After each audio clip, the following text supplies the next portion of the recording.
Oh, Doc. I don't know what to say, man. Thanks for seeing me. I'm just so depressed. I had the same dream again. It was so realistic.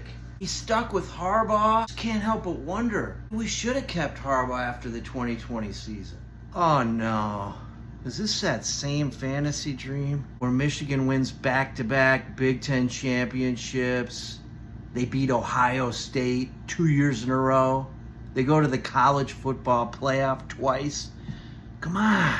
We've been through this multiple times. It's a fantasy. Harbaugh had to go after that debacle of a COVID season in 2020. Embarrassed by Penn State, Wisconsin, and Michigan State.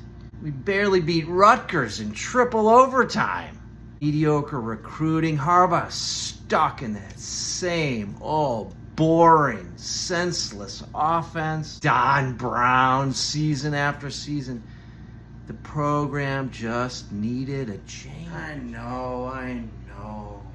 But these dreams are just so real. I mean, Harbaugh went with a totally younger coaching staff. Sharon Moore and Mike Hart running the offense. Bringing in this young, NFL-ready defensive coordinators. It was like we had this pipeline from the Ravens, John Harbaugh. In the dream, it's so real. It's like they turned Aiden Hutchinson into a first-round draft pick. And Mazi Smith, he was amazing, All-American. We're recruiting these guys like Will Johnson at cornerback. And then on offense, oh my God, we got Donovan Edwards, 5-star recruit, and this kid named J.J. McCarthy. He's amazing. Yeah. It's fun to have dreams like that, but I'm your therapist.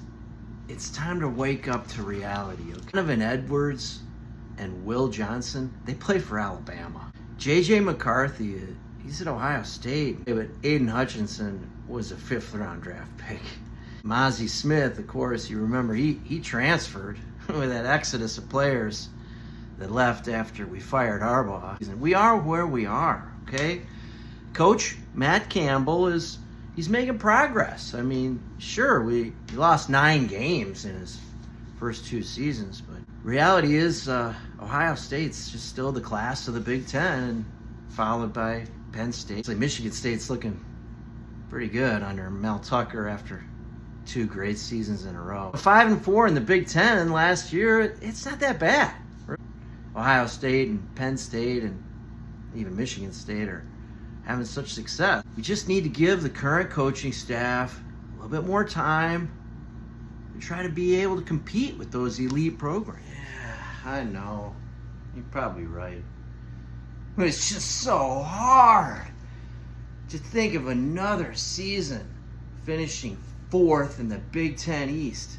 Another season losing to Michigan State, Ohio State, and Penn State for a 4th consecutive year? Heck, we'll probably even lose to Nebraska again, just like we did in 2021. Like when we helped Scott Frost save his job. We were their only signature win back in 2021. Helped Nebraska finally get some momentum. Heck, even they look to be in better shape than we are. It seems like we're further away than ever, being on par with Ohio State, Penn State. Well, I'm really glad you came in. It's just so hard to have faith. How do you believe that our quarterback, Cade McNamara, is even going to be able to play at a serviceable level, let alone be like a championship quarterback?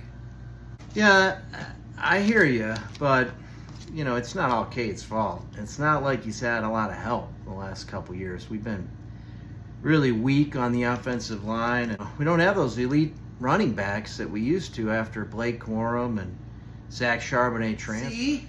That's the thing.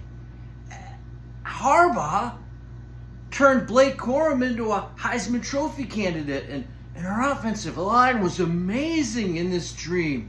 We won back-to-back Joe Moore awards for the best offensive line in the country.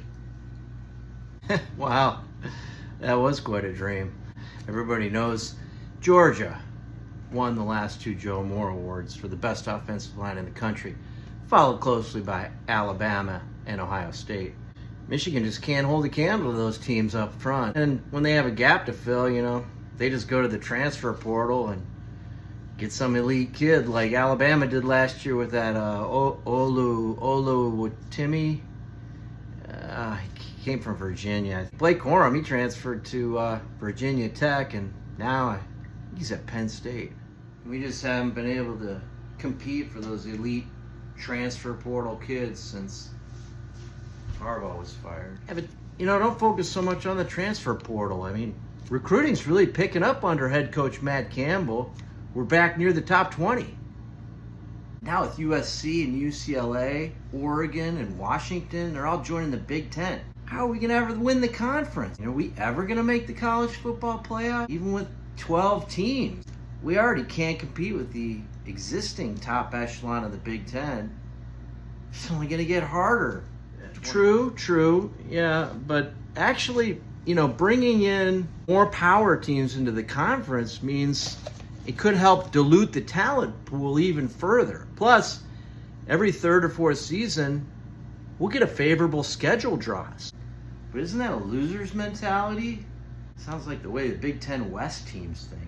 Yeah, true, but there's a lot of talk about reconfiguring the division, so Michigan could be in like a third division where they're out of the same division as Ohio State and Penn State, and maybe they could even move into the Big Ten West. That's true. I bet the Matt Campbell-led Michigan Wolverines could compete pretty well in the Big Ten West. There you go. That's that spirit, huh? You can only hope that might happen. But listen, focus and look forward to a favorable early schedule in 2023 and then hope we can weather the storm with a really difficult October and November schedule. Just keep in mind, Michigan had to do this. It had to be done. Harbaugh had to be fired after 2020. Really was no other choice. It's just fantasy to think that he was going to actually turn it around. Here's Edwards with the lane. Donovan Edwards down the sideline. Gets past Ransom. Donovan Edwards. Touchdown, Michigan, the Don.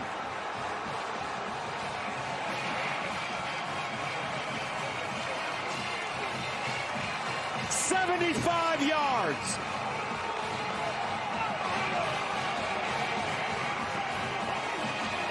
Corum. Here's the run again. Donovan Edwards. Whoa! Can they catch him? No! Donovan Edwards again. 85 yards. The Don. 2 huge touchdowns. And the Wolverines go up 44-23.